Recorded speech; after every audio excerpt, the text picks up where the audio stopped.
मनुष्य देहाय साठाव धरी पांडुरंगी भाव बहु केला फेरा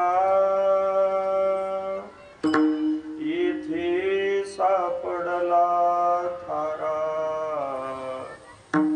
मनुष्य देहाय साठाव धरी पांडुरंगी भाव तुका म्हणे जाणे ऐसे दुर्लभते शहाणे मनुष्य देहाय साठाव धरी पांडुरंगी भाव पांडुरंगा करू प्रथम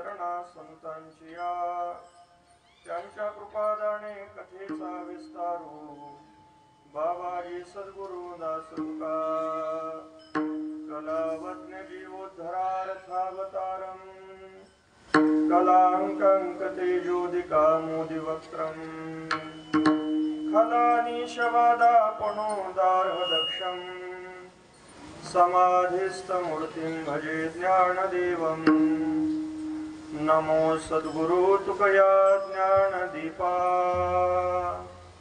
नमो सद्गुरु सच्चिदानंद रूपा नमो सद्गुरु भक्त कल्याण मूर्ति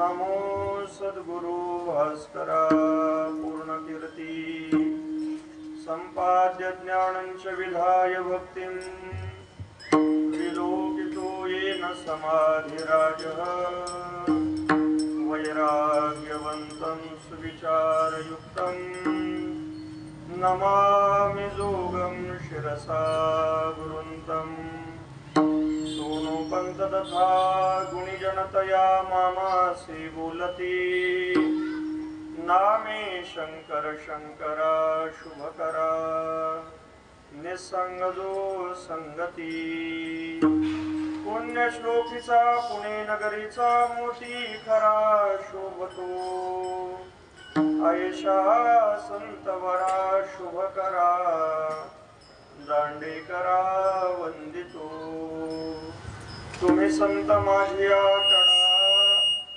जेठीचा कराल बहुडा तरी तुम्हा माने वडा होईन मी हे सारस्वताचे गोड तुम्हीच लाविले जी झाड तरी अवधाने अमृते वाढ शिंपोणी किजे विठ्ठला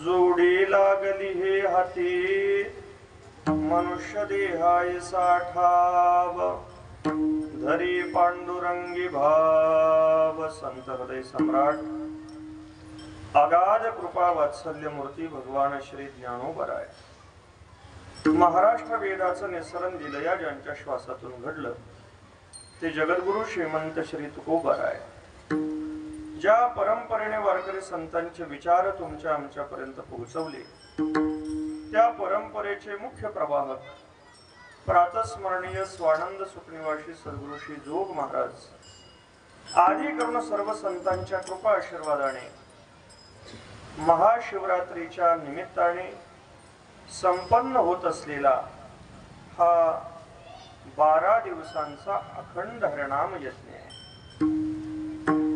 या नामयज्ञाला 25 वर्ष पूर्ण होत आहेत. म्हणजे रौप्य महोत्सवी वर्ष आपण संपन्न करत आहोत. त्या दृष्टिकोनातून रौप्य महोत्सवाचं हे नियोजन असल्या कारणामुळे 12 दिवसाचा दीर्घकाल असा हा उत्सव या ठिकाणी संपन्न केला जातोय. सर्व शिवप्रतिष्ठानचे कार्यकर्ते, संयोजक मंडळी, तुर्भे सेक्टर 21 मध्ये राहणारी सगळी मंडळी, परिसरातली सगळी भाविक भक्त वारकरी मंडळी, या सगळ्यांच्या सहभागातून सहयोगातून ज्येष्ठ श्रेष्ठ आमचे आळंदीचे गुरुबंधू मंडळी या सर्वांच्या समुपस्थितीतून हा उत्सव या ठिकाणी संपन्न होतोय. त्याच्या 5व्या दिवसाच्या कीर्तन सेवेमध्ये आपण उपस्थित आहोत. यथाशक्ती यथामती अभंगाचं चिंतन आपल्याला पूर्ण करायचं आहे. विढाला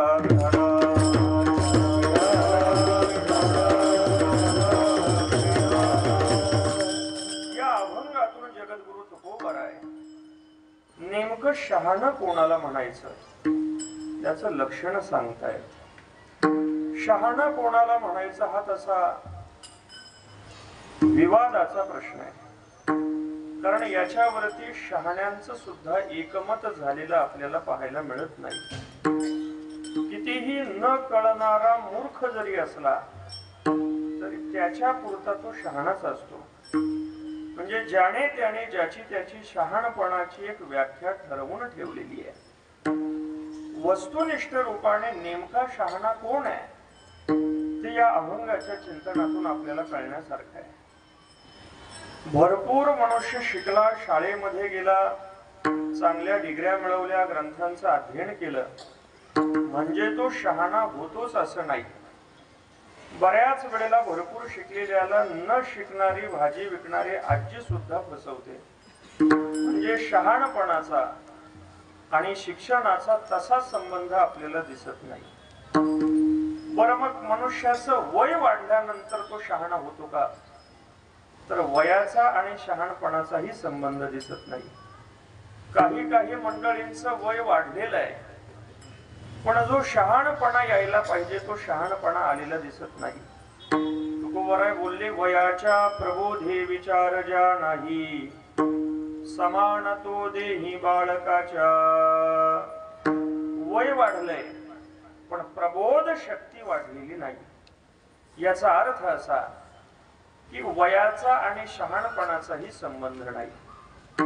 मग नेमकं शहाणं कोणाला म्हणायचं? हा शहाणा शब्द आपल्याला समजावा म्हणून याच्या जवळचा शब्द मी आपल्याला सांगतो. शहाणं त्याला म्हटलं जातं की ज्याला कळतंय.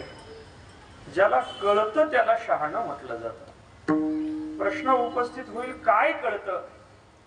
संतांनी आपल्याला छोट्या छोट्या भाषेतून लक्षणातून सांगून दिलं की ज्याला आपण हा मनुष्य देह कशासाठी धारण केला हे कळतंय, यामध्ये आल्यानंतर आपण कसा व्यवहार करावा हे कळतंय, परमार्थाच्या दिशेने आपली वाटचाल करावी हे ज्याला कळतंय त्याला सामान्य अर्थाने शहाणा असं म्हटलं जातं. थोड्या थोड्या गोष्टींचा विचार आपण करा. कुठे गेल्यानंतर आपण कसा व्यवहार करावा हे ज्याला कळतं त्याला शहाणा असं म्हटलं जातं. आता अर्ध्या तासापूर्वी कीर्तन सुरू झालेलं नव्हतं. आपण आपल्या घरामध्ये निवांत पंख्याची हवा घेत बसलेलो होतो. कीर्तन सुरू झाल्यानंतर आपण तिथून निघालो आणि इथे येऊन बसलो. पण मग आता घरामध्ये आपण जसे बसलो होतो तसे आपण कीर्तनामध्ये येऊन बसतो का? नाही. कीर्तनामध्ये अगदी व्यवस्थित आपण येऊन बसतो. म्हणजे घरामध्ये बसणं वेगळं आहे आणि कीर्तनामध्ये बसणं वेगळं आहे. हे ज्याला कळतंय त्याला शहाणं म्हटलं जातं. एखादी मुलगी माहेरवरून सासरी नांदण्यासाठी गेली, तर माहेरी जी तशी जशी राहत होती तशी ती सासरी जाऊन राहते का? नाही. माहेरी असल्यानंतर अगदी स्वातंत्र्यामध्ये राहतीये, पण सासरी गेल्यानंतर सासरच्या सगळ्या मर्यादा ती सांभाळते. म्हणजे माहेरी कसं राहायचंय आणि सासरी गेल्यानंतर कसा व्यवहार करायचा हे जिला कळतंय तिला शहाणं म्हटलं जातं. तुकोबराय बोलतात, कैसे थे कैसे थे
शहाण्या माणसांना आपण कुठं गेल्यानंतर कसं वागावं हे समजतं.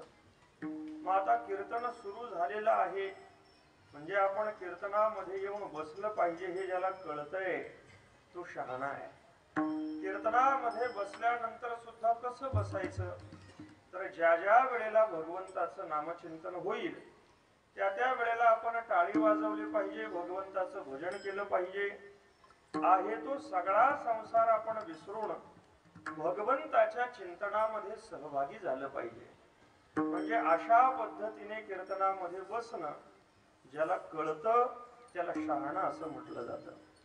अजून शहाणं कोणाला म्हणायचं?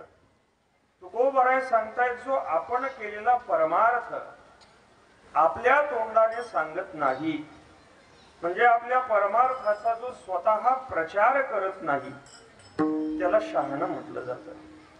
शहाणी माणसं आपण दिलेलं दान, आपण केलेलं सत्कर्म, आपण केलेली उपासना आपल्या तोंडाने इतरांना सांगत बसत नाही. ज्ञानोबराय अमानित्व गुणाचं वर्णन करताना सांगतात, चातुर्य लपवी महत्व हरवी पिसे पण मिरवी आवडीने वाचस्पतीचे निपाडी सर्वज्ञता जरी जोडी तरी वेडीवे माझी दडे महिमने भेने. असा महात्मा कितीही जरी हुशार असला तरी तो आपली महत्ता हरवून टाकतो, त्याचा गाजावाजा तो समाजामध्ये करत नाही. तुकोबराय तुम्हा आम्हाला उद्देशून सांगतायत, थोडस शहाणं व्हा. जो परमार्थ आपण करतोय तो लोकांसाठी न करता आपण तो भगवंतासाठी करतोय. तो भगवंतापर्यंत पोहोचला पाहिजे म्हणून लोकांना सांगत बसण्याच्या नादी न लागता थोडस सावध होऊन लोकांना न सांगता आपण आपला परमार्थ करावा. होई रे शहाणा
असं शहाणं आपण व्हावं, त्याला शहाणं म्हटलं जातं. अजून कोणाला शहाणं म्हणायचं?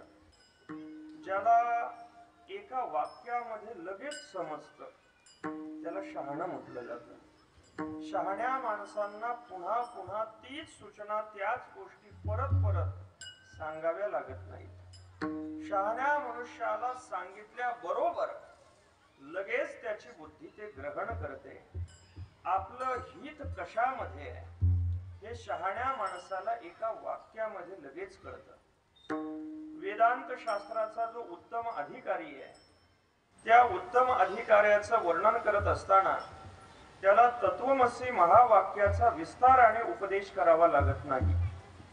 तत्पदाचा अर्थ काय आहे, त्वम पदाचा अर्थ काय आहे, असे पदाने दोघांचं ऐक्य कसं सांगितलेलं आहे, तिथे कोणती लक्षणं स्वीकारायची, कोणता भाव संबंध स्वीकारायचा, असल्या कोणत्याही गोष्टी त्याला सांगाव्या लागत नाहीत.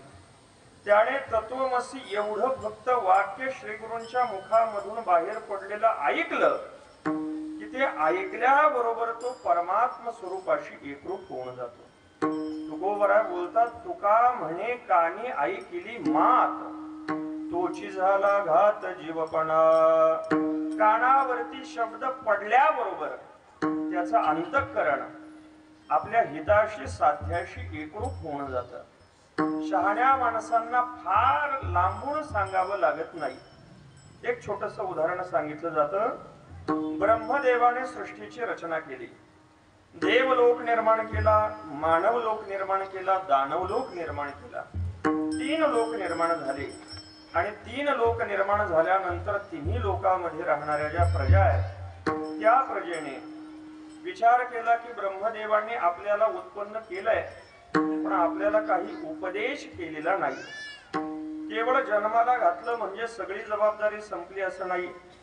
प्रजाला जन्माला घातलेला आहे, त्याला योग्य शिक्षण देणं हे जन्म देणाऱ्याचं कर्तव्य आहे. शास्त्र असं सांगतं, माता शत्रुः पिता वैरी येन बालो न पाठितः. ती माता शत्रू आहे आणि तो पिता वैरी आहे. कोणता? ज्याने आपल्या मुलांना चांगले संस्कार शिक्षण दिलं नाही ते. माता ब्रह्मदेवांनी आपल्या सर्वांना उत्पन्न केलंय पण अजून आपल्याला काही त्यांनी शिकवलं नाही. त्यामुळे आपण आपल्या पित्याकडे गेलं पाहिजे आणि त्यांच्या जवळ जाऊन काहीतरी विद्याभ्यास ग्रहण केला पाहिजे. काय केल्यानंतर आपलं कल्याण होईल हे जाणून घेतलं पाहिजे. म्हणून देवता लोकाचा एक प्रतिनिधी, मानव लोकाचा एक प्रतिनिधी आणि दानव लोकाचा एक प्रतिनिधी, तिघे सुद्धा मिळून ब्रह्मदेवाजवळ गेले. ब्रह्मदेवाला विनंती केली, महाराज आपण आम्हाला उत्पन्न केलंय खरं आहे, पण आम्ही काय केल्यानंतर आमचा उद्धार होईल याचा उपदेश अजून आपण आम्हाला केलेला नाही. आपण हा उपदेश आम्हाला करून सांगा. ब्रह्मदेवाने तिघांकडे पाहिलं आणि सांगितलं, हे पहा, एकतर माझ्याकडे काम खूप आहेत, विश्वाची मी रचना करतोय, आणि दुसरा महत्वाचा भाग की तुमचा अधिकार सिद्ध झालेला नाही. मी जरी तुम्हाला काही सांगू लागलो तर ते कळण्यासाठी काहीतरी तुमचा अधिकार असला पाहिजे. भगवत पूज्यपाद श्रीमद शंकराचार्य विवेक चूडामणी मध्ये सांगतायत, अधिकारीणाम आशा असते फलसिद्धीर विशेषतः. फळाची सिद्धी व्हावी असं जर वाटत असेल तर त्याच्यासाठी अधिकाराची अपेक्षा आहे. मी तुम्हाला जो उपदेश करणार तो कळण्यासाठी काहीतरी पात्रता तुम्ही अगोदर कमवा. पात्रता कमवल्यानंतर मग मी आपल्याला उपदेश करू शकतो. तिघांनीही विचारलं, आम्ही काय करावं? ब्रह्मदेवाने सांगितलं, 1 वर्ष ब्रह्मचर्य व्रताचं पालन करा आणि 1 वर्षानंतर माझ्याजवळ या, मी तुम्हाला उपदेश करतो. तिघे सुद्धा पुन्हा पाठीमागे गेले. 1 वर्ष ब्रह्मचर्य व्रताचं पालन केलं आणि पुन्हा ब्रह्मदेवाच्या जवळ आले. ब्रह्मदेवाला सांगितलं, महाराज आता आम्ही अधिकार मिळवून आलेलो आहोत, आता तरी आम्हाला उपदेश करा. ब्रह्मदेवाने तिघांना सुद्धा लाईनीमध्ये बसवलं. आता हे तिघे सुद्धा एका लोकाचे नाहीत. देवलोकाचा प्रतिनिधी वेगळा आहे, मानव लोकाचा प्रतिनिधी वेगळा आहे आणि दानव लोकाचा प्रतिनिधी वेगळा आहे. तिघांना एका लाईनीमध्ये बसवलं आणि सांगितलं, हे पहा, मी तुम्हाला उपदेश करणार, पण माझी उपदेश करण्याची काही पद्धत वेगळी आहे. मी तुम्हाला जे सांगणार ते पूर्ण सांगणार नाही, एकच अक्षर सांगणार. जे सांगणार ते पुन्हा डबल सांगणार नाही. म्हणजे एकदा सांगितलं की संपलं. आणि सांगून झाल्याबरोबर तुमची परीक्षा मी लगेच घेणार की तुम्हाला त्याच्यातून काय कळलेलं आहे. म्हणजे आता जे सांगणार तेही पूर्ण नाही, जे सांगणार आहे ते पुन्हा सांगणार नाही, आणि सांगून झाल्याबरोबर तुम्हाला उत्तर द्यावं लागणार. ब्रह्मदेवाने तिघांकडे पाहिलं आणि विचारलं, सावध आहात का? तिघे म्हटले, आम्ही सावध आहोत, आम्ही कीर्तनातले श्रोते नाही, आम्ही इथे ऐकण्यासाठी आलोय. सावध आहे म्हटल्यानंतर ब्रह्मदेवाने एक अक्षर फक्त उच्चारलं. तिघांकडे पाहिलं आणि उच्चार केला, द. एवढं द एक अक्षर ब्रह्मदेवाने उच्चारलं आणि ब्रह्मदेवाचा उपदेश थांबला. विचार आपण करत होतो की शहाण्या माणसांना एका अक्षरामध्ये सुद्धा आपलं हित समजून येतं. द म्हटल्याबरोबर पुन्हा ब्रह्मदेवाने काही सांगितलं नाही. देवलोकाचा जो प्रतिनिधी आहे त्याला उभं केलं आणि विचारलं, सांग, तुला काय कळलं ते? त्याने सांगितलं, आम्ही जे देव आहोत ही आमची भोग योनी आहे. केवळ भोगामध्ये आम्ही आसक्त राहतो, अनेक भोग आम्ही भोगत राहतो. त्यामुळे द शब्दामधून आपण आम्हाला इंद्रियांचं दमन शिकवत आहात. जर आम्ही दमन केलं तर आमचा उद्धार होऊ शकतो. म्हणून आमच्या उद्धारासाठी आपण दमन हा उपदेश आमच्यासाठी केलेला आहे. ब्रह्मदेवाला आनंद झाला. ब्रह्मदेव म्हटले, अगदी हेच मला तुम्हाला सांगायचं होतं. म्हणजे देवतांनी द अक्षरातून दमन अगदी योग्य ग्रहण केलं. त्यानंतर मानव लोकाचा प्रतिनिधी उभा राहिला. त्याला विचारलं गेलं, तू काय ग्रहण केलं? त्याने सांगितलं, आम्ही जे सगळे मानव आहोत ते केवळ संपत्ती जमा करण्यामध्ये गुंतलेलो असतो. केवळ जमा करणं एवढं आम्हाला माहिती आहे. म्हणून या जमा केलेल्या संपत्तीमध्ये आमची आसक्ती राहते, आम्ही गुंतून राहतो. द शब्दामधून आपण आम्हाला दान शिकवत आहात. जर मनुष्याने आपल्या संपत्तीवरती आसक्ती न ठेवता तिचा धर्म मार्गाने दान जर केलं, तिचा जर वेच केला तर त्याचं हित होऊ शकतं. म्हणून मनुष्यासाठी दान वृत्ती ही आपण आम्हाला सांगत आहात. ब्रह्मदेवाला आनंद झाला. ब्रह्मदेव म्हटले, अगदी बरोबर आहे, तुम्हाला मी हेच शिकवत होतो. म्हणजे द शब्दामधून मानवांनी दान स्वीकारलं. त्यानंतर दानव लोकाचा प्रतिनिधी उभा राहिला. त्याला विचारलं गेलं, तू कशाचं ग्रहण केलं? त्याने सांगितलं, आम्ही जे सगळे दानव आहोत हे केवळ इतरांना मारणे, झोडणे, हिंसा करणे, मांस भक्षण करणे अशा पाशवी कृतीमध्ये गुंतलेलो आहोत. म्हणून आपण द शब्दामधून आम्हा सर्व दानवांना दया शिकवत आहात. आम्ही जर दयावृत्तीचा अंगीकार केला तर आमचा उद्धार होऊ शकतो. ब्रह्मदेवाला आनंद झाला. ब्रह्मदेवाने सांगितलं, मला तुम्हाला हेच सांगायचं होतं. म्हणजे अक्षर एकच आहे, पण त्या एका अक्षरामधून देवतांनी दमन स्वीकारावं, मानवांनी दान स्वीकारावं आणि दानवांनी दया स्वीकारावी. हे ज्याच्या बुद्धीला कळतंय त्याला शहाणं म्हटलं जातं. शहाण्या माणसांना तुकोबराय सांगतात, विस्ताराने सांगावं लागत नाही. शहानिया पुरे एकची वचन, विशाराती कोणा देते जाती, विशाराती कोणा देते जाती.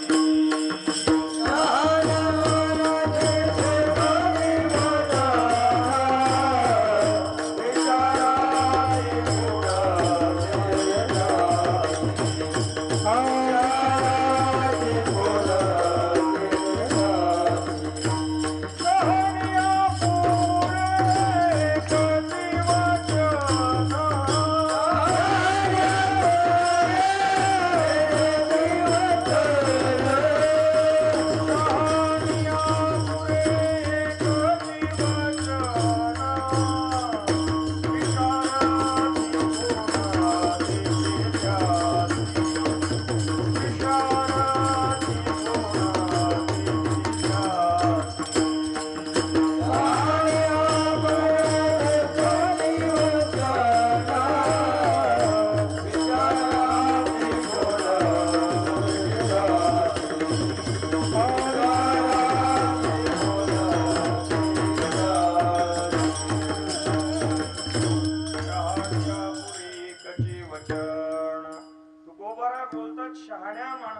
एक वचन पर्याप्त आहे, त्याला परत सांगावं लागत नाही. म्हणजे ज्याला आपला उद्धार कशात आहे, आपलं हित कशात आहे हे लगेच समजतं, त्याला शहाणं म्हटलं जातं. तुम्ही म्हणाल महाराज तुम्ही जी शहाण्यांची लक्षणं सांगत आहात ती सगळी इथे जे बसलेले आहेत किंवा परमार्थापुरतीच सांगत आहात. जे कीर्तनामध्ये येत आहेत, भगवंताचं भजन करतायत ते शहाणे आहेत. आपला परमार्थ इतरांना सांगत नाहीत, गुप्त रूपाने परमार्थाची साधना करतात ते शहाणे आहेत. ज्यांना आपलं हित समजतंय ते शहाणे आहेत. मग जगामध्ये जो बुद्धिमान वर्ग आहे त्याला शहाणं म्हटलं जात नाही का? तुकोबाराय म्हणतायत असा बुद्धिमान कितीही मोठा वर्ग असला पण त्यांना भगवंताचं भजन जर समजत नसेल, आपण भगवंताचं भजन करावं, साधना करावी हे जर त्यांना कळत नसेल, तर त्यांची ती बुद्धी फक्त भाजी भाकरीच्या कामाची आहे. त्या बुद्धीने, त्या शहाणपणाने त्यांचं फक्त पोट भरलं जाईल पण उद्धार होणार नाही. आळंदी पंढरीची वारी ज्याला माहित नाही, गळ्यामध्ये तुळशीची माळ नाही, एकादशी सोमवार घडत नाही, असा कितीही बुद्धिमान जरी असला तर तुकोबाराय सांगतायत आम्ही त्याला शहाणं म्हणायला तयार नाही. कारण त्याचं ते शहाणपण हे त्याच्या उद्धाराला उपयोगी पडणार नाही.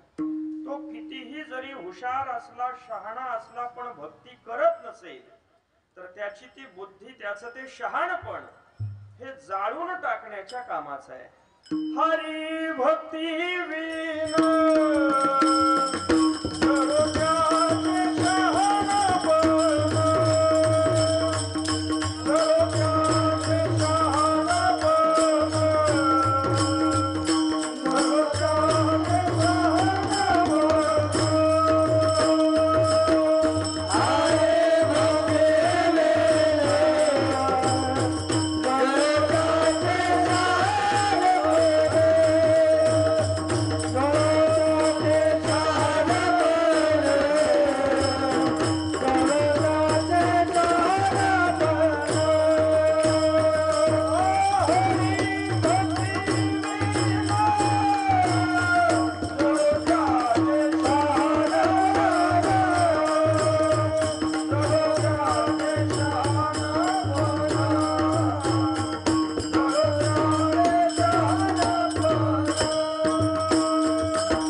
सांगतात.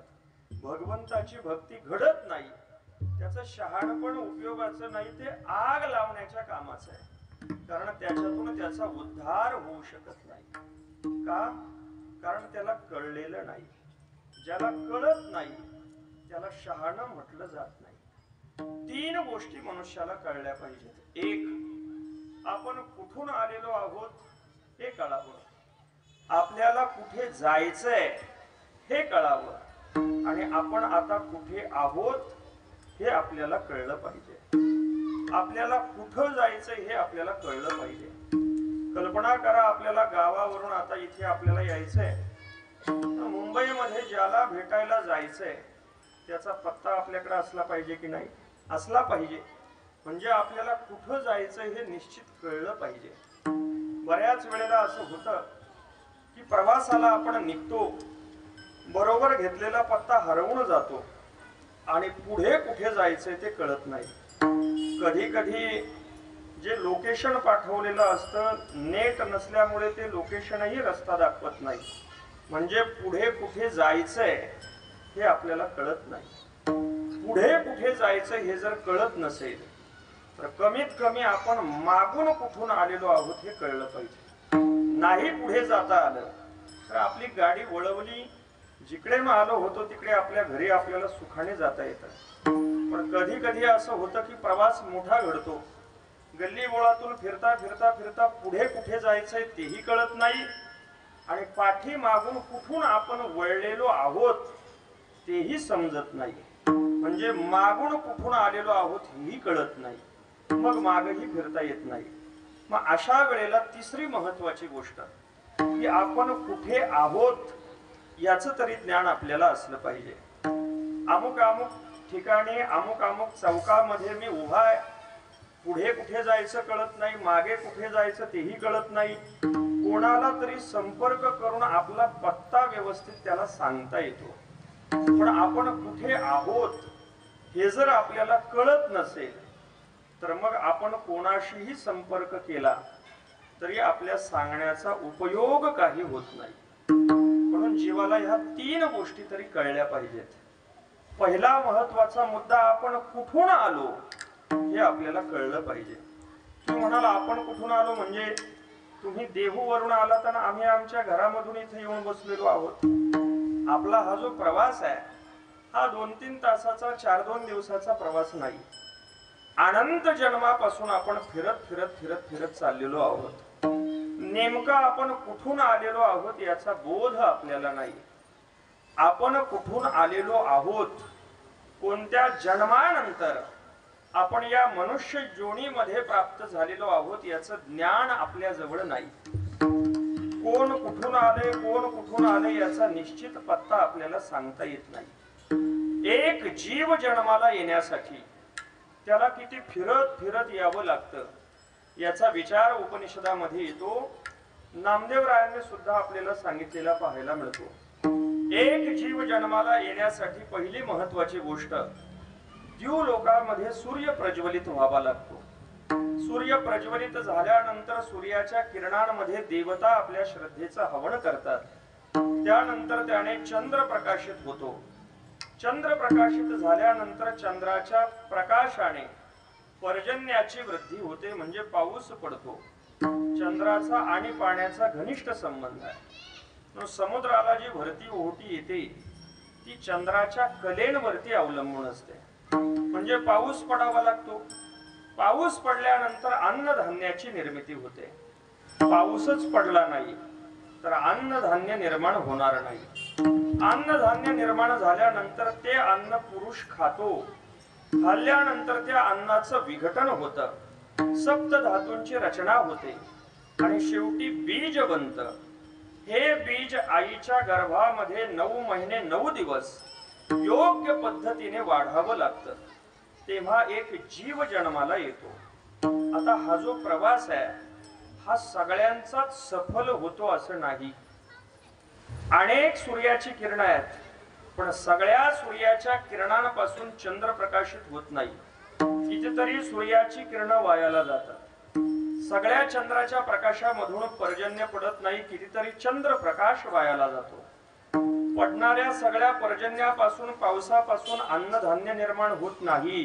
कितीतरी पाणी वायाला जातं. निर्माण झालेल्या अन्नधान्यांमध्ये सगळ्या अन्नाचं बीज बनत नाही. कितीतरी अन्न वायाला जातं. निर्माण झालेल्या बीजांमध्ये सर्व बीजांपासून जीव जन्माला येत नाही. कितीतरी बीज वायाला जातात. पण आपल्या बाबतीमध्ये जे वायाला गेलंय त्यात आपला नंबर लागलेला नाही. म्हणजे वाया गेलेल्या सूर्यप्रकाशात आपण नाही, वाया गेलेल्या चंद्रप्रकाशात नाही, वाया गेलेल्या पाण्यामध्ये नाही, वाया गेलेल्या अन्नामध्ये नाही, वाया गेलेल्या बीजामध्ये नाही.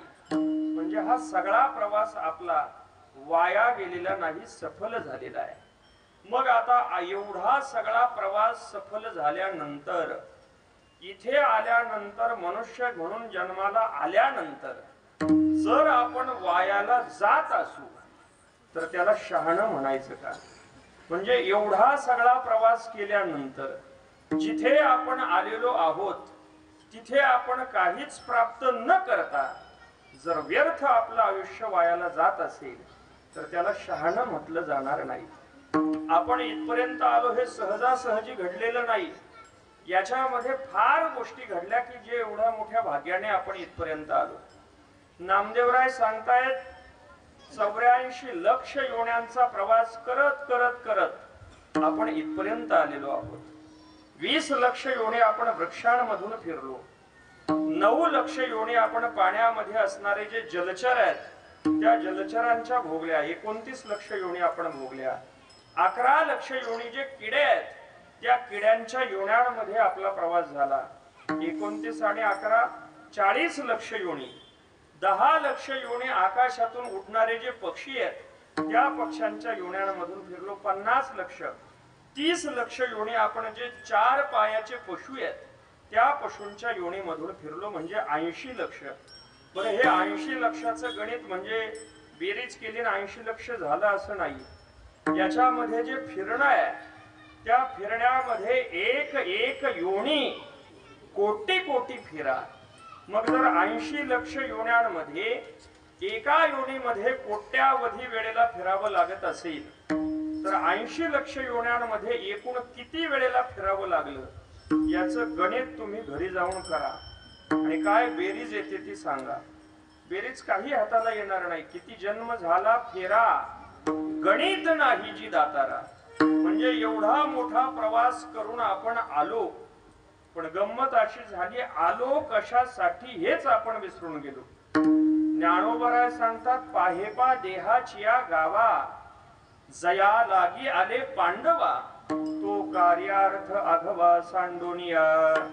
या देहाच्या गावाला आपण ज्याच्यासाठी आलो तेच जर आपण विसरून जात असो तेच आपल्याला जर कळत नसेल तर त्याला शहाणं म्हटलं जाईल का. तुकोबराय सांगतात आमच्या बाबतीत असं झालं नाही. आमच्या बाबतीमध्ये आम्ही इथे आलो आणि इथे आल्यानंतर आमचा सगळा प्रवास आम्ही सफल केला. तुकोबराय सांगतात या देहामध्ये आम्ही आलो आणि अनंत सुख आम्ही पदरामध्ये प्राप्त करून घेतली. बहुता जन्मांती तुकोबराय नाटामध्ये बोलतायत.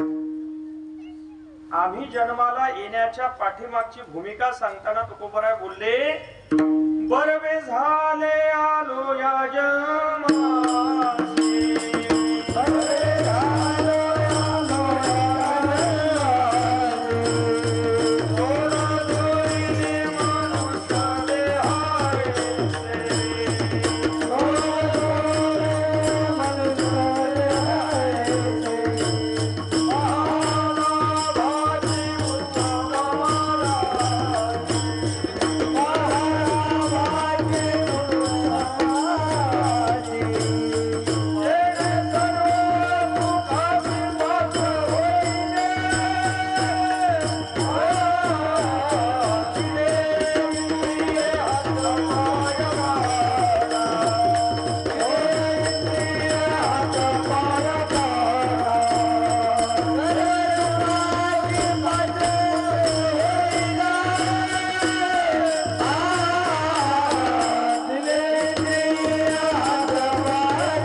जोड जोडली मनुष्य देहायसी महालाभाची उत्तम राशी जेणे सर्व सुखासी पात्र होई. म्हणून तुकोबरा आपल्याला सावध करतायत सावध व्हा. आपण जिथे आलेलो आहोत ते 1-2 जन्माने आलेलो नाही. जी गोष्ट संख्येमध्ये मोजता येत नाही तिच्यासाठी बहुवचनाचा प्रयोग केला जातो. किती जन्मानंतर आपण इथे आलो हे सांगता येत नाही म्हणून तुकोबराय बहुवचनाने अभंगाची सुरुवात करतात.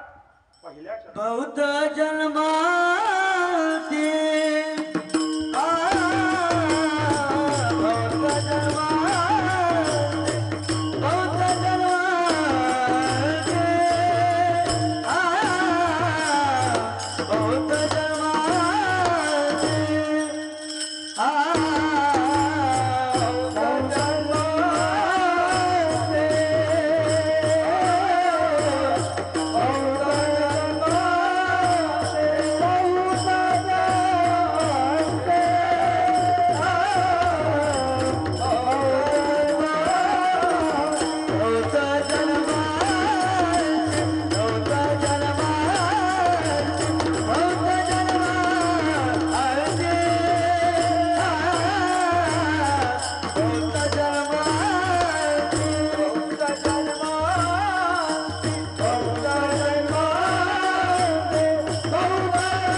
जन्मानंतर हे सांगता येत नाही, मोजून सांगता येत नाही. 1 2 3 म्हणून शब्द वापरले बहुधा.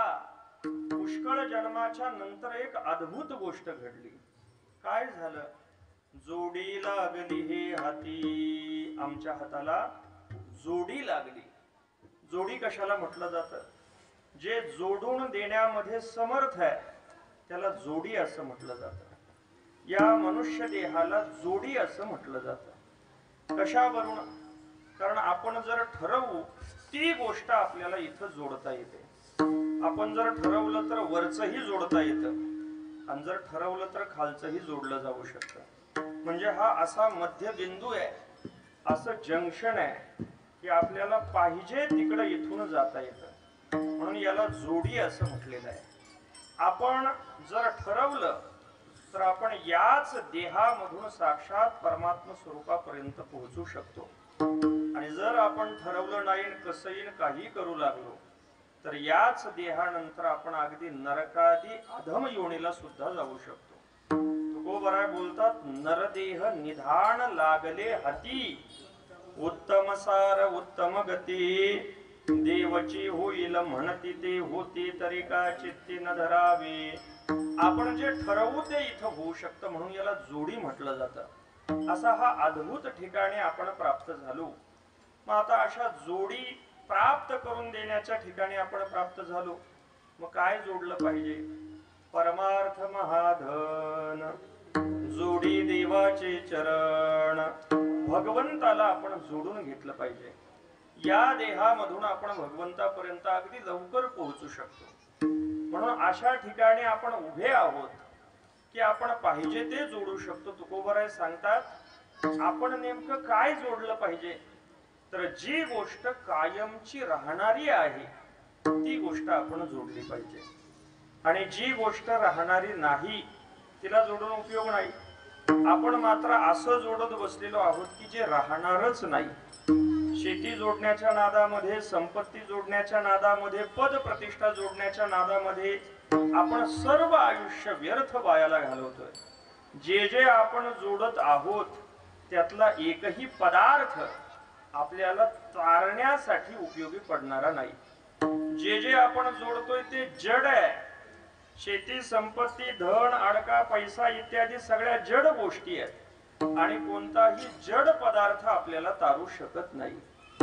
जर जड पदार्थ तारण्यास समर्थ असता तर दगडाच्या जड नावेमध्ये बसल्यानंतरही आपण तरायला पाहिजे. तुकोबराय सांगतात, दगडाच्या नावेत जर आपण बसलो तर जाणूनी बैसलो दगडाची नावे, तिचा तो स्वभाव प्राण घ्यावा. दगडाच्या नावेमध्ये आपण जर बसलो तर आपले प्राणच जाणार आहेत. मग दुसरी जे चेतन आहेत, सगळे सोयरे संबंधी, ते तरी आपल्याला तारण्यामध्ये समर्थ आहेत का? नाही.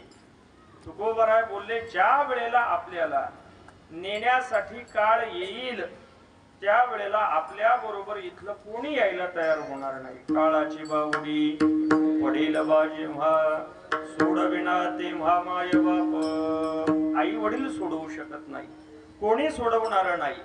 म्हणजे जे आपल्याला बुडवणारे आहेत अशाच गोष्टी आपण जोडीत बसलेलो आहोत. तुकोबराय सांगतात, हे जोडण्याजोगे पदार्थ नाहीत. जर जोडायचं असेल तर त्याला जोडलं पाहिजे की जो आपल्याला कधीच सोडणारा नाही, जो आपल्याला बुडू देणार नाही, जो या भवसागरामधून आपल्याला काढणारा आहे त्याला आपण जोडलं पाहिजे. महाराज असं कोण आहे त्याचा परिचय अभंगाच्या दुसऱ्या चरणातून. मनुष्य देहाई साठावा,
असा ठाव आहे की या ठिकाणी आपल्याला भगवंताला जोडण्याचा मार्ग सापडू शकतो. म्हणजे याच देहामधून भगवंताची प्राप्ती ही अत्यंत जवळ आहे.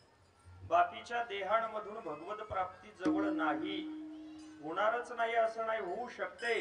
गजेंद्रादिकांनाही भगवंताने दर्शन दिलेलं आहे, पण दुर्लभ आहे, अत्यंत कठीण आहे.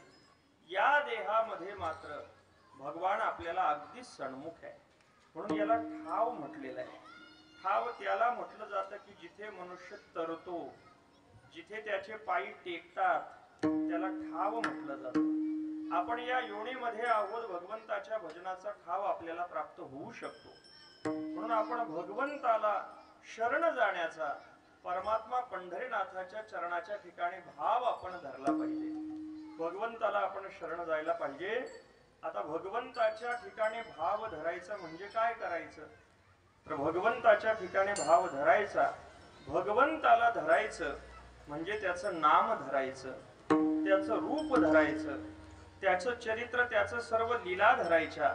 भगवंताने केलेला जो उपदेश आहे त्या उपदेशाला धरायचं. धरणे म्हणजे धारणा करणे. आपल्या अंतःकरणामध्ये भगवंताच्या नाम रूपाची धारणा करायची. भगवंताचं नाम आपण धरलं पाहिजे. सारखं भगवंताचं नामचिंतन आपण करत राहिलं पाहिजे. भगवंताचं रूप धरलं पाहिजे. ज्यांनी भगवंताच्या संबंधी एखादी गोष्ट धरली, भगवान त्यांना तारण्यासाठी आले. भगवंताने त्यांना अधोगतीला जाऊन दिलं नाही. भगवंताचं नाम धारण केलेला भक्त आपण अनेक भक्त पाहायला मिळतील. प्रसिद्ध उदाहरण पाहायचं झालं तर प्रल्हादांचं चरित्र आपण पहा. हिरण्यकश्यपूच्या पोटी जन्माला आलेले भक्त श्रेष्ठ प्रल्हाद, पण अगदी आईच्या गर्भामध्ये असतानाच देवर्षी नारदांचा उपदेश ग्रहण घडला आणि नारायण नारायण नामाच्या ठिकाणी जडलेली प्रीती, परिणाम असा झाला की कितीही प्रतिबंध झाला पण प्रल्हादांनी आपण धरलेलं नामचिंतन सोडलं नाही. शेवटी हिरण्यकश्यपूने प्रल्हादाला मारण्याची आज्ञा दिली. सगळ्या दैत्यांनी प्रल्हादांना वेगळ्या वेगळ्या पद्धतीने मारण्याचा प्रयत्न केला.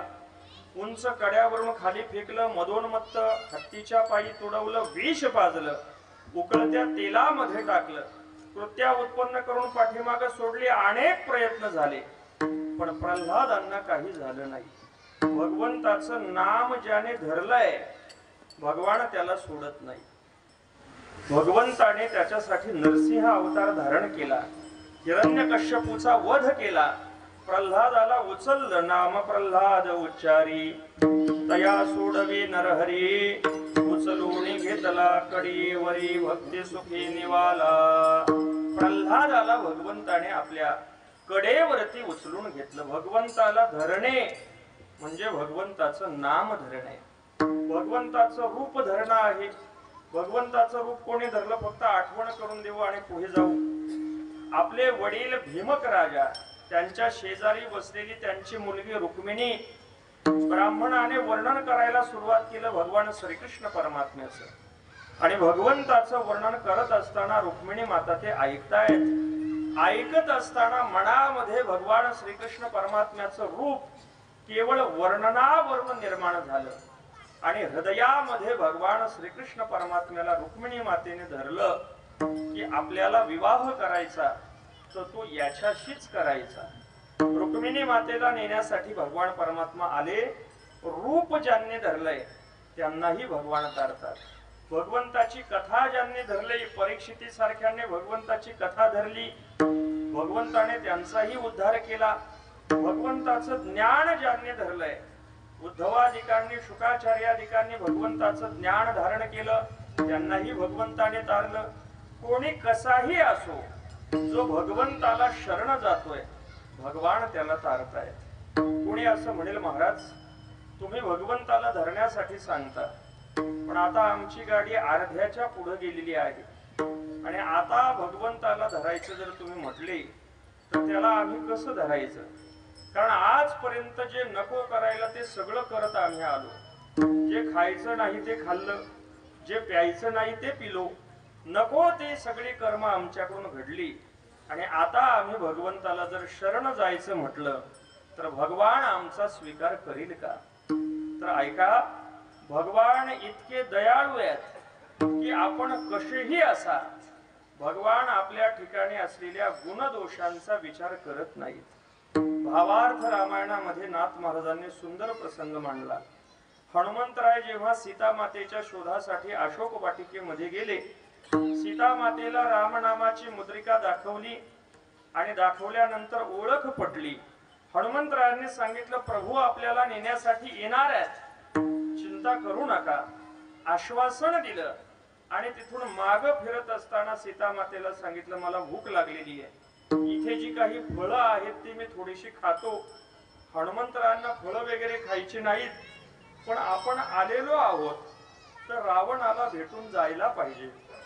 हनुमंतरायांनी त्या अशोक वाटिकेचा विध्वंस करायला सुरुवात केली. जे कोणी राक्षस तिथं सेवक होते त्यांनी हनुमंतरायांना प्रतिबंध करण्याचा प्रयत्न केला, पण हनुमंतरायांनी आपलं शेपूट वाढवलं आणि शेपटीने एकेकाला मारायला सुरुवात केली.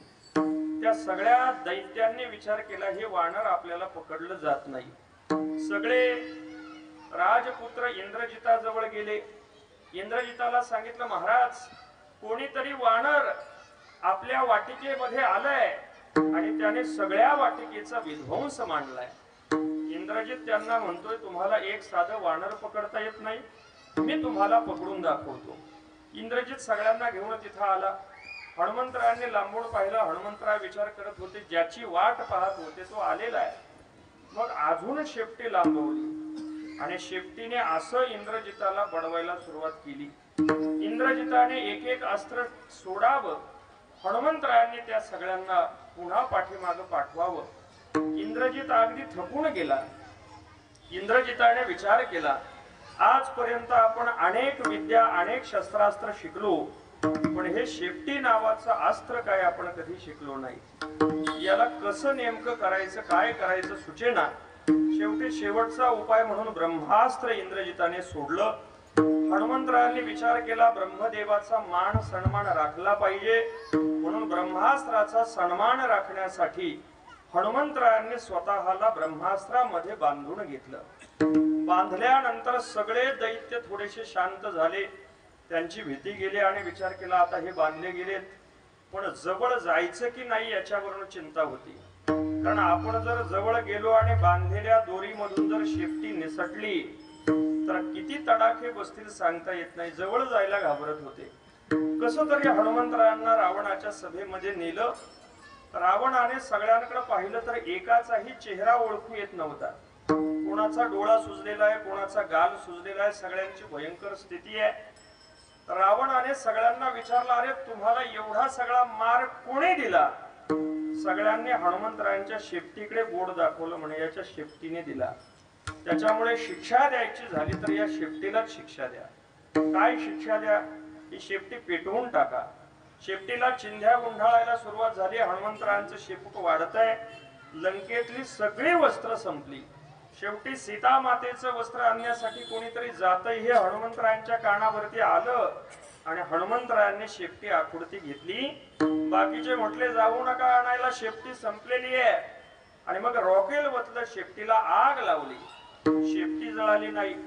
हनुमंतरायांनी उड्डाण केलं आणि ती शेपटी, जळालेली शेपटी घेऊन लंकेतील एक एक घर जाळायला सुरुवात केली. लंका जळू लागली आणि असं जाळत जाळत जात असताना एका घरासमोर हनुमंतरायांनी पाहिलं तर तुळशी वृंदावन आहे. हनुमंतरायांनी विचार केला, रावणाच्या लंकेमध्ये तुळशी वृंदावन कोणाच्या घरासमोर आहे.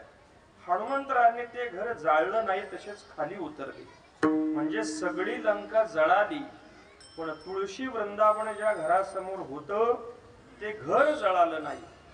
आपल्यालाही आपल्या घराला जर आग लागू नये असं वाटत असेल तर किती मोठा बंगला जरी बांधला तर त्याच्या समोर तुळशी वृंदावन बांधायला विसरू नका. आपल्या घरासमोर जर तुळशी नसेल तर आपला बंगला, संत त्याला स्मशान म्हणतात. स्मशान, तिथं माणसं राहत नाही, तिथं भूत राहतात. म्हणून हनुमंतरायांनी तुळशी पाहिली, खाली उतरले. आतमधून भजनाचा आवाज येतोय. आतमध्ये गेले तर आतमध्ये विभीषण महाराज आहे. विभीषणाने हनुमंतरायांचे चरण धरले आणि विभीषण रडू लागले. हनुमंतरायाने विचारलं रडण्याचं कारण काय? विभीषणाने सांगितलं काय करावं हे मला सुचत नाही. हनुमंतराय म्हटले सुचण्याचं काय कारण आहे? तुम्ही रामचंद्र प्रभूंना शरण जा.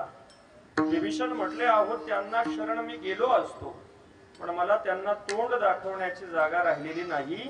त्यांचीच पत्नी माझ्या भावाने चोरून आणलेली आहे, मी त्यांना शरण कसा जाऊ? हनुमंतराय म्हटले तुम्ही त्याचा विचार करू नका. भगवान इतके कृपाळू आहेत की ते तुमच्या कोणत्याही कर्माचा विचार करत नाही. ते फक्त तो शरण आला की त्याचा स्वीकार करतात, त्याचा उद्धार करतात. रामचंद्र प्रभू तुम्ही शरण गेल्यानंतर तुमचा उद्धार करतील याच्यात काय नवल आहे? तुमचा भाऊ रावण तो जरी भगवंताला शरण गेला तरी भगवान त्याला सुद्धा तारतील, त्याचा सुद्धा उद्धार करतील. म्हणून आपण आपल्या जीवनामध्ये काय कुकर्म केलंय त्याचा विचार करत बसू नका. जितका वेळ आपल्या हातामध्ये मिळालेला आहे आपण भगवंताची शरणागती करा. तुकोबराय विचारतायत पहा, आजपर्यंत परमात्मा पंढरीनाथाला जे जे शरण गेले त्या प्रत्येकाला भगवंताने तारलेला आहे, सर्वांना समान फळ दिलेलं आहे. पहा किती आलं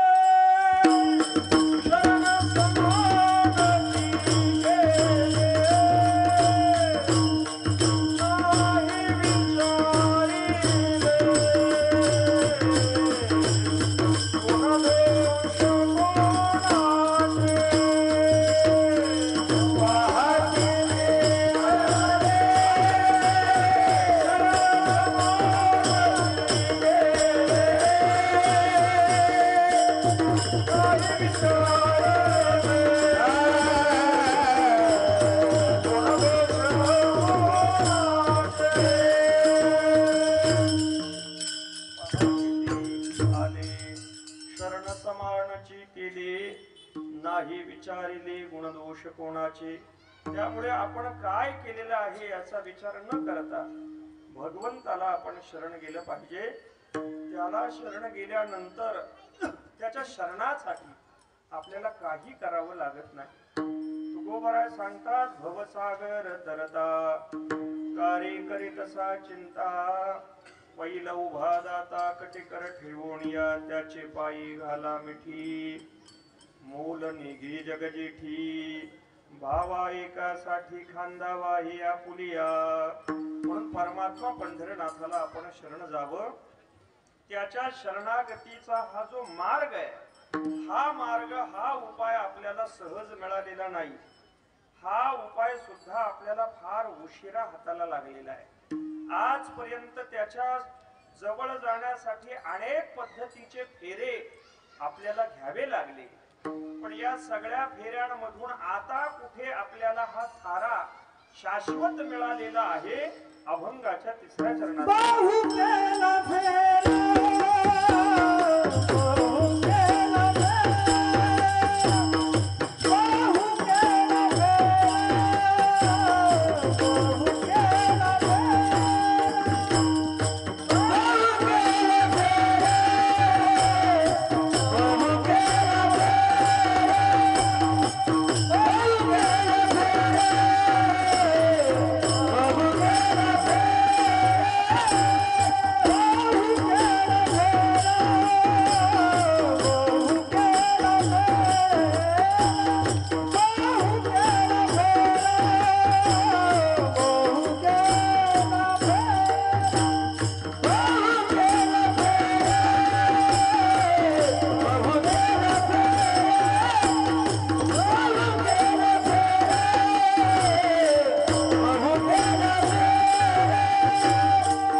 रथाच्या पायाजवळ आपल्याला थारा मिळालेला आहे.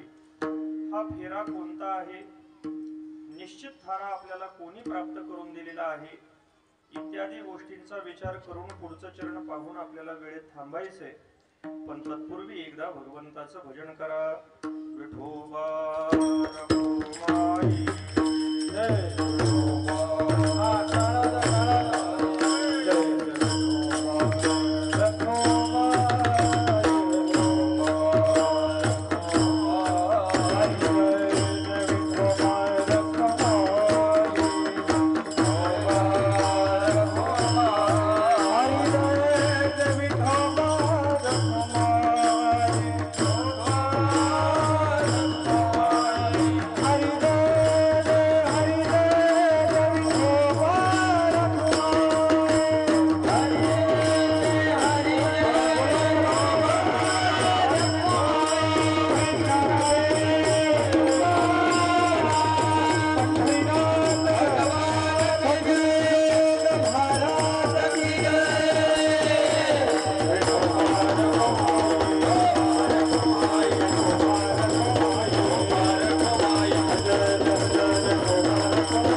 भगवंतापर्यंत जाण्यासाठी अनेक साधनं वेगळ्या वेगळ्या पद्धतीने बदलली गेली.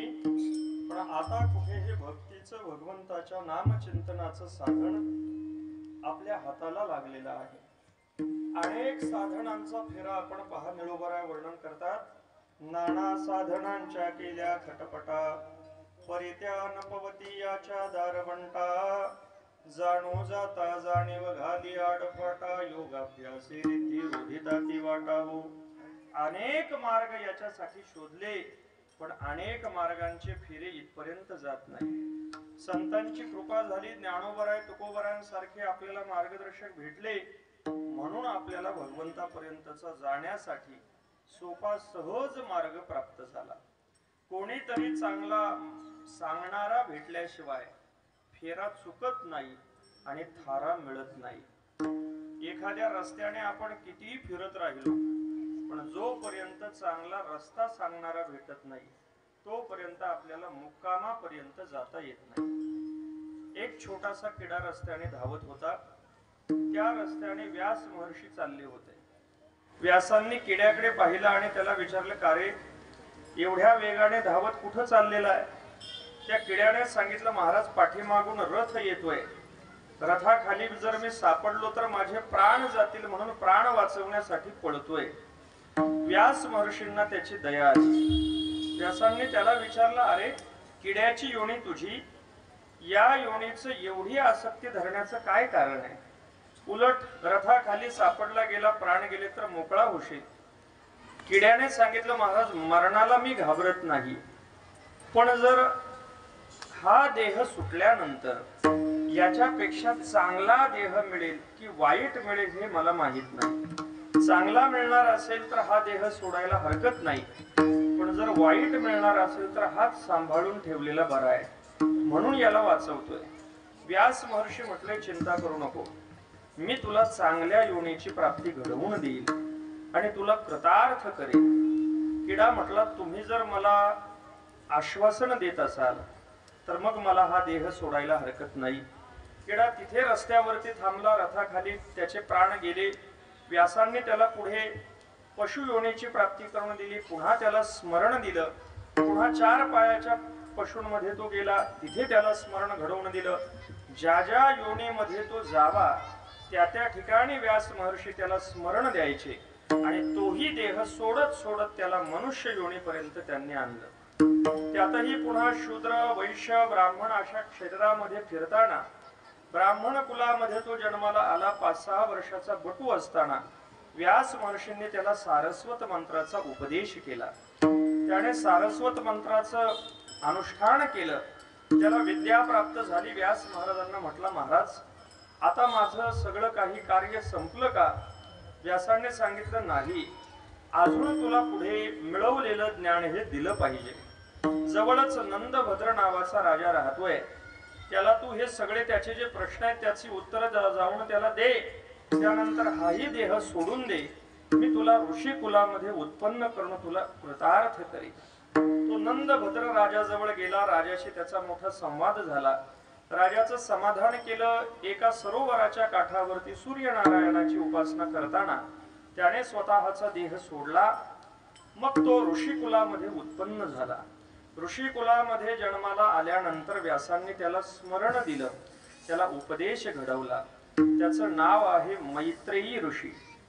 श्रीमद भागवताची संहिता ज्यांना प्राप्त झाली ते मैत्रेयी ऋषी. एका किड्यापासून ते मैत्रेयी ऋषी होईपर्यंत, ब्रह्म साक्षात्कारी ब्रह्मज्ञानी होईपर्यंत सगळा प्रवास हा व्यास महाराजांच्या कृपेने घडला. आता त्या किड्याचं सोडून द्या, किड्याला व्यासांसारखे मार्गदर्शक भेटले. आपला विचार करा, आपण सगळ्या विश्वामध्ये इतरत्र कुठे जन्माला न येता भारतामध्ये जन्माला आलो. त्यातही पुन्हा महाराष्ट्रासारख्या भूमीत, संत भूमीमध्ये जन्माला आलो. त्यातही पुन्हा जर आपण वैष्णव कुळांमध्ये साधू संतांचं ज्ञान असलेल्या मार्गाने आपण तिथपर्यंत येऊन पोहोचलो. आळंदी पंढरपूर ही शब्द आपल्या कानावरती पडू लागले. ज्ञानेश्वरी गाथा, भजन, कीर्तन हे आपल्याला काहीतरी कळू लागलं, म्हणजे आपण इथपर्यंत येऊन पोहोचलो. त्या किड्याला एक व्यास महर्षी भेटले होते आणि आपल्याला अगदी ज्ञानोबरायणपासून ते निळोबरायणपर्यंत सगळी संतांची मांदियाळी भेटलेली आहे. सगळ्या संतांनी आपल्यासाठी ग्रंथ रचना करून ठेवलेली आहे. सर्वांना अधिकार दिलेला आहे. एवढी मोठी संत परंपरा, एवढे सगळे मार्गदर्शक आपल्याला जर मिळालेले आहेत, तर मग आता आपण असं जीवन जगण्यापेक्षा भगवंताचे शरणागत म्हणून, परमार्थ करणारे परमार्थिक म्हणून आपलं जीवन का घडू नये. अजूनही आपल्या गळ्यामध्ये जर माळ नसेल, अजूनही आपल्याला आळंदी पंढरपूरची वारी माहीत होत नसेल, तर त्याला शहाणं म्हटलं जाईल का. 25 वर्ष आपल्या सप्ताहाला झाली आणि अजूनही जर आपण याच्यापासून वंचित असू तर त्याला शहाणं म्हटलं जाणार नाही. तुकोबराय सांगतायत, हे ज्याला कळतंय की हे सर्व जीवन भगवंताच्या सेवेसाठी आपल्याला प्राप्त झालेलं आहे. ज्ञानोबराय, तुकोबराय, सावता महाराज, गोरोबा काका, निळोबराय, नाथ महाराज, नामदेवराय, सगळी संतांची मांदियाळी जर आपल्याला मार्ग दाखवायला तयार आहे आणि जर आपण तिथपर्यंत जात नसू तर आपल्याला शहाणं म्हटलं जाणार नाही. म्हणून शहाणा तो आहे की ज्याला खऱ्या अर्थाने आपलं हित कशामध्ये आहे ते कळतंय. तुकोबराय सांगतात, भगवंताचं भजन करणारा जो कोणी जाणकार आहे, भगवंताची भक्ती करणारा जो कोणी आहे, तो फक्त शहाणा नाही तर तो दुर्लभ शहाणा आहे. अभंगाच्या तुका मने जाने, तुका मने जाने, तुका मने जाने, तुका मने जाने, तुका मने जाने,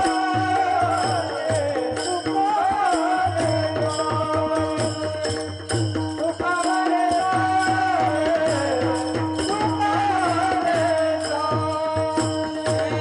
तुका मने जाने,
ऐसे दुर्लभते शहाणे. तुकोबराय सांगतायत हे जे कोणी जाणतंय ते शहाणे आहेत, फक्त शहाणे नाही, दुर्लभ शहाणे. तुका म्हणे सोपे आहे सर्वाहुनी, शहाणा तो धणी घेतो येथे. म्हणून शहाणी माणसं भगवंताच्या नामचिंतनाची धणी घेतात, आणि जे भगवंताचं नामचिंतन भगवंताचं भजन करत नाही, तुकोबराय सांगतात आणिक नये माझे म्हणा कोका पंडित शहाणा.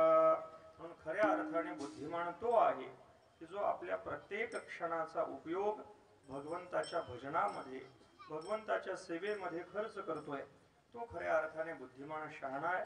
पण असं शहाणपण, अशी बुद्धिमत्ता आपल्याला भगवंताच्या कृपेने प्राप्त व्हावी अशी प्रार्थना परमात्मा पंढरीनाथाच्या चरणी करू. झालेली सर्व सेवा परमात्मा पंढरीनाथाच्या चरणी समर्पित करू. सर्व तुर्भे शिवप्रतिष्ठानचे सर्व कार्यकर्ते मंडळी, पूजनीय श्री पवळे महाराज आदी करून सर्व या ठिकाणी उपस्थित महाराज मंडळी सर्वांचे आभार मानू. आणि वाणीला पूर्णविराम देण्याच्या पूर्वी एक छोटीशी सूचना आपल्या समोर ठेवून या ठिकाणी आपल्याला थांबायचं आहे. सूचना आपल्या फायद्याची आहे, शिक्षणासंबंधी आहे. वारकरी संप्रदायामध्ये अलीकडच्या काळात देहू क्षेत्रामध्ये जे कार्य घडतंय, प्रातस्मरणीय गुरुवर्य पांडुरंग महाराज घुले यांच्या अथक परिश्रमातून तुकोबरायांच्या वचनांना दगडावरती कोरून विश्वप्रसिद्ध गाथा मंदिर उभं राहिलं. तुकोबरायांची वचनं दगडावरती कोरणे एवढाच त्याचा हेतू मर्यादित नाही, तर दगडावरती कोरलेली वचनं प्रत्येकाच्या हृदयावरती कोरता यावीत यासाठी संत श्री तुकोबराय गुरुकुल या गुरुकुलाची स्थापना त्या ठिकाणी घडलेली आहे. 7 वर्षाचा अभ्यासक्रम आहे. त्यामध्ये 5 वर्ष रेग्युलर या रूपाने आणि पुढची 2 वर्ष ऐच्छिक या पद्धतीने. तिथे वेदांत शास्त्राची प्रस्थानत्रयी, संस्कृत व्याकरण, संत वाङ्मयाचे प्रस्थानत्रयी, मृदंगाचं ज्ञान, भजनाचं ज्ञान, वारीचं ज्ञान विद्यार्थ्यांना दिलं जातं. त्यांची राहण्याची व्यवस्था, भोजनाची व्यवस्था, शिक्षणाची व्यवस्था ही सर्व केली जाते. 5 वर्षामध्ये शालेय शिक्षणामध्ये संस्कृत भाषेमध्ये त्याचं ग्रॅज्युएशन पूर्ण होतं. 7 वर्षामध्ये एमएचं शिक्षण त्याचं पूर्ण होणं तो पदवीधर होतो. येणाऱ्या काळात त्याला भाषेची अडचण पडू नये म्हणून मराठी, हिंदी, इंग्रजी आणि संस्कृत या 4 भाषांमधून विद्यार्थ्यांना शिक्षण दिलं जातं. आता कदाचित कोणी असं म्हणेल हे सगळं शिक्षण आहे, सगळ्या सुविधा आहेत, मग विद्यार्थ्यांकडून किती पैसे घेतले जातात. आनंदाची गोष्ट ही आहे की विद्यार्थ्यांकडून 1 रुपया सुद्धा घेतला जात नाही. सगळं शिक्षण निशुल्क रूपाने गाथा मंदिराच्या वतीने सर्व विद्यार्थ्यांना दिलं जातं. पण गुरुकुलामध्ये प्रवेश घेण्याची एक पद्धत आहे. वर्षाच्या मध्ये आधी प्रवेश दिला जात नाही. अक्षय तृतीयेच्या 2 दिवस अगोदर म्हणजे वैशाख शुद्ध प्रतिपदेला पालकांनी आपल्या विद्यार्थ्याला गाथा मंदिरावरती देहू क्षेत्रामध्ये घेऊन यावं आणत असलेला विद्यार्थीने त्याने 10वीची परीक्षा दिलेली असावी, म्हणजे वय वर्ष 16 त्याचं पूर्ण असावं. कारण 11वी ते 17वी असा अभ्यासक्रम आहे, तो लहान मुलांना झेपणारा नाही. म्हणून 10वीची परीक्षा झालेल्या विद्यार्थ्यांनी येत असताना ज्ञानोबरायांचा हरिपाठ, नाथ महाराजांचा हरिपाठ, चिरंजीवपद हे पाठ करून यावं. 9 दिवसाचं तिथं शिबिर होतं. त्या शिबिरामध्ये प्रवेश परीक्षा घेतली जाते. त्यामध्ये तो जर उत्तीर्ण झाला तर स्थायी रूपाने त्याला गुरुकुलामध्ये शिकण्याची संधी प्राप्त होते.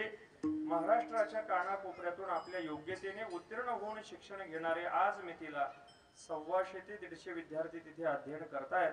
म्हणून आपणही आपल्या गावी परिसरातील विद्यार्थ्यांपर्यंत सूचना ही पोहोचवावी ही नम्र विनंती आहे. न जाणो आपल्या सूचना देण्याने एखाद्याचं व्यसनाकडे, दुराचाराकडे वाहणारं जीवन थांबेल, संत वाङ्मयाशी जोडलं जाईल आणि एका सुयोग्य समाजाच्या निर्मितीमध्ये आपले सुद्धा हातभार लागतील. ही सूचना आपण सर्वांपर्यंत पोहोचवावी ही विनंती. पुन्हा सर्वांचे आभार मानून वाणीला पूर्णविराम. किंबहुना तुमचे केले धर्म कीर्तन हे सिद्धी गेले, इथ माझे जेवरले पायी कपट. ज्ञानेश्वरा